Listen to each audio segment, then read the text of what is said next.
Assalamualaikum warahmatullahi wabarakatuh. Bagaimana kabar kalian? Semoga baik ya. Sebelumnya izinkan saya memperkenalkan diri saya terlebih dahulu. Perkenalkan, nama saya Eka Nuraini. Saya dari Tadris Bahasa Indonesia 6B IAIN Tulungagung. Di sini saya akan menjelaskan materi bahasa Indonesia tentang KD 3.4 dan 4.4 yang berisi teks iklan, slogan, kemudian poster. Untuk materi yang pertama yaitu pola kebahasaan teks iklan, kemudian struktur dan kaidah kebahasaan teks iklan, kemudian menuliskan iklan, langkah-langkah dan penyuntingannya. Setelah mempelajari materi ini, kamu diharapkan mampu untuk menelaah hubungan unsur, pola penyajian, dan kebahasaan teks iklan, slogan, atau poster dari berbagai sumber yang kamu baca dan kamu dengar.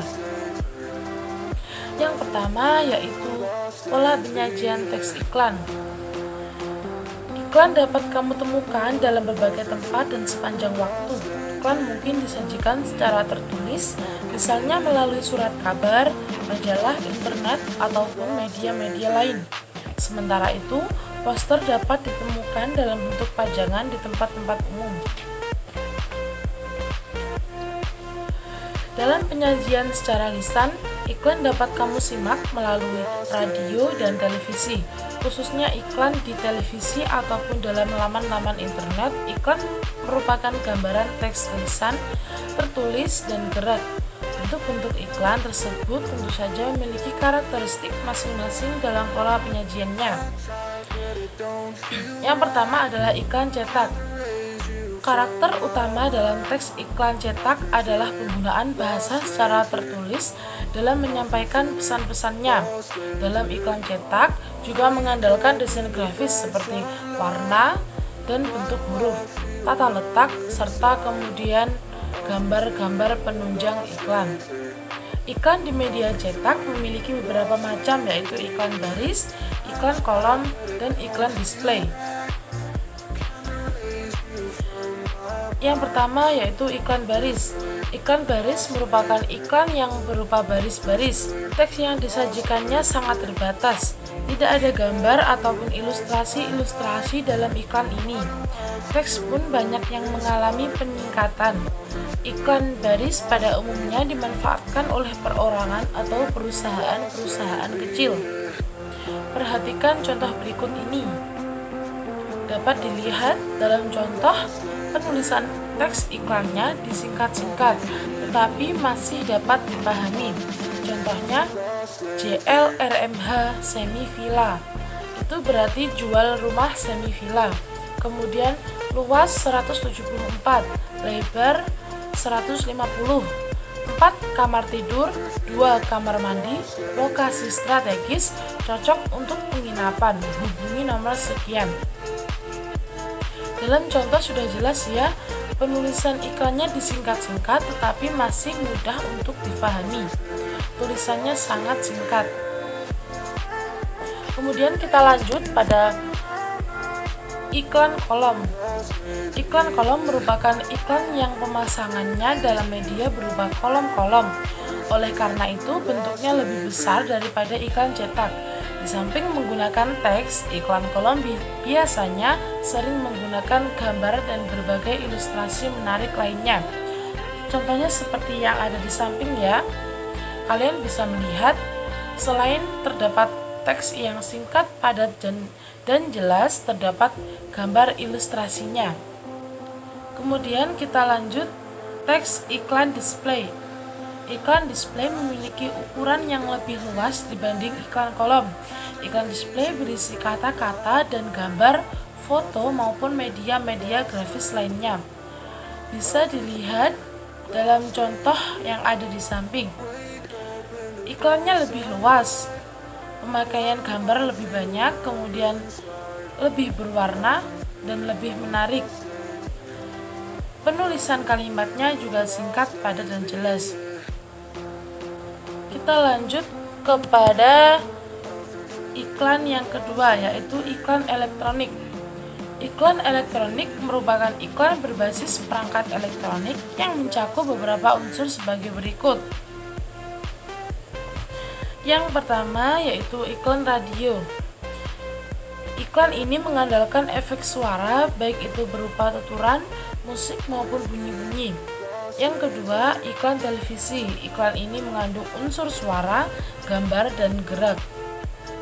Yang ketiga, yaitu iklan film. Iklan film yang tersaji dalam judul film atau produk sinema. Iklan film biasanya muncul sebelum film utama diputar. Nah, selanjutnya di samping karena medianya tadi, keberagaman teks iklan juga dapat dilihat berdasarkan isinya. Menurut isinya, iklan diklasifikasikan dalam 3 jenis, yaitu iklan pemberitahuan, iklan layanan masyarakat, dan iklan penawaran. Yang pertama, iklan pemberitahuan. Iklan ini lebih berfokus pada kepentingan untuk memberitahu khalayak mengenai suatu hal, baik itu yang berupa peristiwa, keadaan, atau hal yang lainnya. Iklan jenis ini umumnya dipasang oleh perorangan atau suatu keluarga, namun ada pula yang dipasang oleh perusahaan-perusahaan, misalnya yang berupa pemberitahuan pembubaran perusahaan atau rapat pemegang saham. Kemudian yang kedua adalah iklan layanan masyarakat. Iklan ini bertujuan untuk memberikan penerangan atau penjelasan kepada masyarakat. Contohnya iklan keluarga berencana dan iklan bahaya narkotika.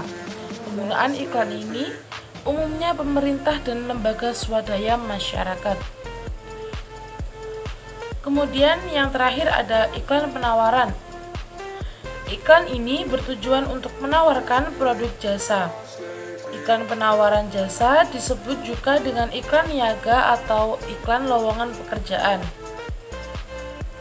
Sudah cukup ya penjelasan saya mengenai pola penyajian teks iklan.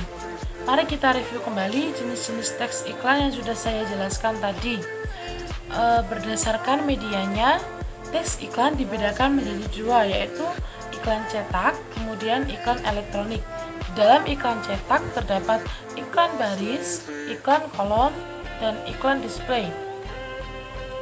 Kemudian dalam media elektronik terdapat iklan radio, iklan televisi, kemudian iklan film. Sedangkan menurut isinya, iklan dibedakan menjadi 3. Yang pertama yaitu iklan pemberitahuan, yang kedua iklan layanan masyarakat, kemudian yang ketiga iklan penawaran. Nah, kalau sudah jelas, sekarang Ibu kasih tugas individu ya. Tuliskan perbedaan antara iklan baris, iklan kolom, dan iklan display. Kemudian carilah contoh iklan tersebut di surat kabar atau majalah, kemudian ditempelkan pada buku tugas kalian masing-masing 1 contoh ya. Kemudian tuliskan isi dari iklan tersebut menggunakan bahasamu sendiri. Nah, sudah jelas ya mengenai tugas individunya. Untuk materi struktur, kaidah kebahasaan, kemudian langkah-langkah menulis iklan akan kita bahas pada pertemuan selanjutnya, yaitu pada video selanjutnya. Untuk penjelasan kali ini saya akhiri dulu ya. Semoga ilmunya bermanfaat. Wassalamualaikum warahmatullahi wabarakatuh.